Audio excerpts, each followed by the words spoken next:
السلام علیکم ناظرین، امید کرتا ہوں کہ آپ سب خیریت سے ہوں گے۔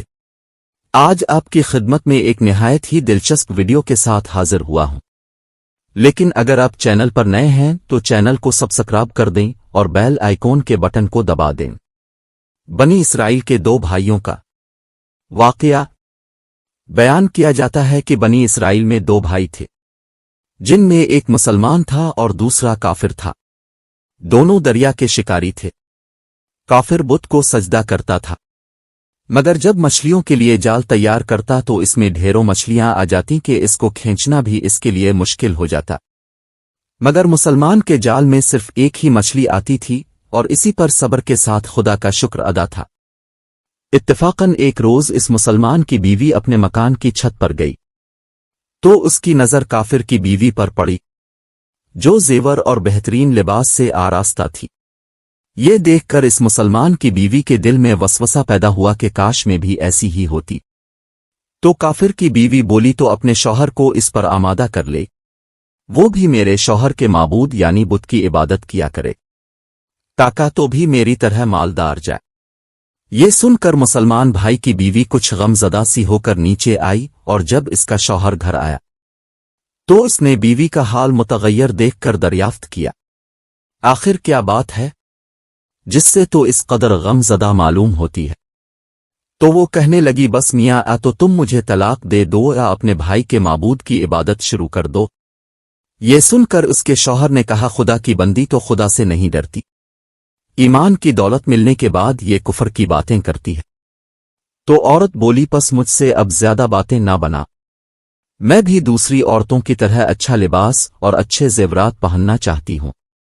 جب اس مرد مومن نے دیکھا کہ یہ عورت ضد پر اتر آئی ہے اور اس کا اسرار حد سے بڑھ چکا ہے تو اس نے عورت کو تسلی دی، کہا، اچھا گھبرانے کی ضرورت نہیں ہے، میں کل سے کاریگروں اور مزدوروں میں جا کر محنت کر کے تجھے روزانہ 2 درہم دیتا رہوں گا، تو اس سے اپنی حالت درست کر لینا۔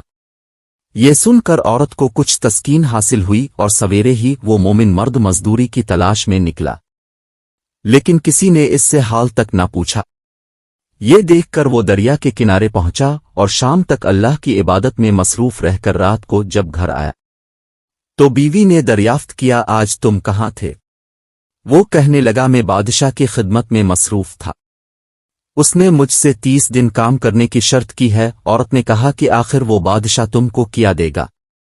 تو اس نے جواب دیا کہ میرا بادشاہ بڑا کریم ہے اور اس کے خزانے مال و دولت سے بھرے ہوئے ہیں، وہ مجھے وہ دے گا جو میں چاہوں گا۔ چنانچہ اسی طرح برابر وہ اپنے معبود برحق کی عبادت میں مصروف رہا، اور 30ویں رات ہوئی تو بیوی نے کہا، سنو میاں، اگر کل تم نے مجھے مزدوری لا کر نہ دی تو تم مجھے لازمی طلاق دے دینا۔ یہ سن کر اس کو اس قدر پریشانی لاحق ہوئی، اور 30ویں صبح کو اس نے ایک یہودی سے کہا، کیا تم مجھے مزدوری پر لگا لوگے؟ یہ سن کر یہودی کہنے لگا کہ ہاں، تم کو مزدوری تو مل جائے گی، لیکن شرط یہ ہے کہ میرے پاس تمہارے کھانے پینے کا کوئی انتظام نہ ہوگا۔ چنانچہ وہ مرد مومن روزے کی نیت کر کے یہودی کے ساتھ ہو لیا۔ اللہ تعالیٰ کے حکم سے ایک فرشتہ 29 اشرفیاں ایک نورانی طباق میں لے کر اس کی بیوی کے پاس پہنچا اور کہنے لگا، میں بادشاہ کا قاصد ہوں، اس نے یہ اشرفیاں لے کر مجھ کو تیرے پاس بھیجا ہے اور فرمایا ہے کہ تیرا شوہر ہمارے پاس کام میں تھا، ہم نے اس کو نہ چھوڑا یہاں تک کہ اسی نے ہم کو چھوڑ دیا اور یہودی کے پاس چلا گیا۔ اگر وہ ہمارا کام کرتا تو ہم اس کو اور زیادہ اجرت دیتے، بس یہ ایک اشرفی کی کمی اسی وجہ سے ہے۔ چنانچہ وہ عورت ان اشرفیوں میں سے ایک اشرفی لے کر بازار گئی۔ سونار نے اس کی 1000 قیمت عورت کے ہاتھ میں رکھ دی، اور جب شام کو وہ مومن مرد گھر واپس لوٹا تو عورت نے اس سے دریافت کیا، آج تم کہاں تھے؟ اس نے جواب دیا کہ آج میں ایک یہودی کے کام پر گیا ہوا تھا۔ تو بیوی کہنے لگی کہ آخر بادشاہ کی خدمت ترک کر کے تم دوسرے کی خدمت کیوں کرتے ہو؟